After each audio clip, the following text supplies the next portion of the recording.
ગુજરાતના સૌરાષ્ટ્ર પંથકમાં રેલવે વ્યવસ્થાને વધુ સુદૃઢ બનાવવાના ઉદ્દેશ્ય સાથે કેન્દ્રીય મંત્રીમંડળની આર્થિક બાબતોની સમિતિએ એક ઐતિહાસિક નિર્ણય લીધો। વડાપ્રધાન નરેન્દ્ર મોદીની અધ્યક્ષતામાં યોજાયેલી બેઠકમાં દેવભૂમિ દ્વારકાના ઓખાથી જામનગરના કનાલુસ સુધીની રેલવે લાઇનની બેવડી કરવાની મહત્વની યોજનાને મંજૂરી આપવામાં આવી છે। અંદાજે 141 કિલોમીટર લાંબી આ રેલવે લાઇન પર બીજો ટ્રેક નાખવાથી આ વિસ્તારમાં ટ્રેનોની અવરજવર વધુ ઝડપી, સરળ અને સમયસર બની રહેશે, જે સૌરાષ્ટ્રના વાહન વ્યવહાર માટે અત્યંત લાભદાયી સાબિત થશે। આ મહત્વકાંક્ષી રેલવે યોજના ગુજરાતના બે પ્રમુખ જિલ્લાઓ દેવભૂમિ દ્વારકા અને જામનગરને આવરી લેશે, જેનાથી સ્થાનિક મુસાફરો ઉપરાંત યાત્રાધામોના પ્રવાસીઓને મોટો ફાયદો થશે। જગત મંદિર તરીકે વિશ્વવિખ્યાત દ્વારકાધીશના દર્શને આવતા લાખો શ્રદ્ધાળુઓ માટે આ સુવિધા આશીર્વાદરૂપ બનશે, કારણ કે ડબલ લાઇન થવાથી ટ્રેનનો સમયપત્રકમાં સુધારો થશે અને મુસાફરીનો સમય ઘટશે। આ ઉપરાંત અને આ માર્ગ પરથી કોલસો, મીઠું અને સિમેન્ટ જેવા ઉદ્યોગલક્ષી માલ સામાનનું પરિવહન પણ અત્યંત ઝડપી બનશે, જે ક્ષેત્રના ઔદ્યોગિક વિકાસને નવી ગતિ પ્રદાન કરશે।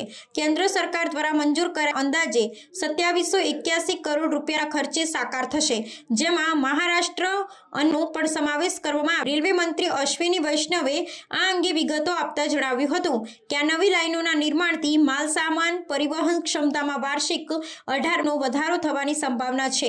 સૌરાષ્ટ્રના સર્વાંગી વિકાસ માટે આ યોજના એક સિંહાચિહ્નરૂપ પગલું ગણવામાં આવે છે, જે આગામી સમયમાં રાજ્યના રેલવે માળખાને વધુ મજબૂત અને સક્ષમ બનાવશે।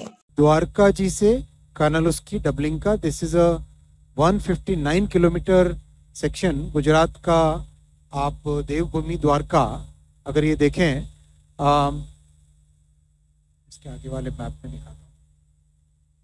हाँ, बेसिकली अगर आप देखें अहमदाबाद, राजकोट और राजकोट से द्वारका, ये one of the major arteries of Gujarat railway network. Rajkot बहुत बड़ा इंडस्ट्रियल हब है, कई तरह की इंडस्ट्रीज है, फाउंड्रीज, मैन्युफैक्चरिंग, बहुत सारी स्मॉल स्केल इंडस्ट्रीज है राजकोट में, और उसके आगे 2 रिफाइनरीज हैं और बड़ा मैन्युफैक्चरिंग बेस है सॉल्ट का। मीठापुर में सॉल्ट का बहुत बड़ा मैन्युफैक्चरिंग बेस है। देश भर के कई शहरों में यहाँ का बना हुआ सॉल्ट पहुँचाया जाता है रेलवे से। तो अहमदाबाद से लेकर राजकोट तक ऑलरेडी डबल लाइन है। राजकोट से कानालुस तक डबलिंग का काम चल रहा है। अभी ये 22 में अप्रूव हुआ था प्रोजेक्ट, उसका काम तेजी से चल रहा है और आज अप्रूवल हुआ है कानालुस से द्वारका जी तक का, ओखा तक का डबलिंग का प्रोजेक्ट। ये होने से इस पूरे एरिया के इंडस्ट्रियल ग्रोथ में और इंडस्ट्रियल मूवमेंट में, और द्वारका जी का एक बहुत बड़ा पवित्र स्थान है हमारी संस्कृति में, वहाँ तक जो भी भक्तगण जाते हैं, जो भी पिलग्रिम्स जाते हैं, उनके लिए भी ये बहुत बड़ा एक मेजर फैसिलिटी इससे बनी। करीब 1457 करोड़ रुपीस का प्रोजेक्ट है, और जैसा मैंने आपको इसके डिटेल में बताया, ये one of the major arterial railway lines है गुजरात में, स्टेट में। 7 मेजर ब्रिजेस हैं इसमें, 143 माइनर ब्रिजेस हैं और 12 स्टेशन इसमें आते हैं। एक इंटरेस्टिंग फैक्ट है इसमें, CO2 saving, carbon dioxide saving will be about 14 crore kilograms per year because of this project। और ये सेविंग प्राइमरीली रोड से रेल की तरफ जो कार्गो शिफ्ट होएगा उसके कारण ये सेविंग आएगी।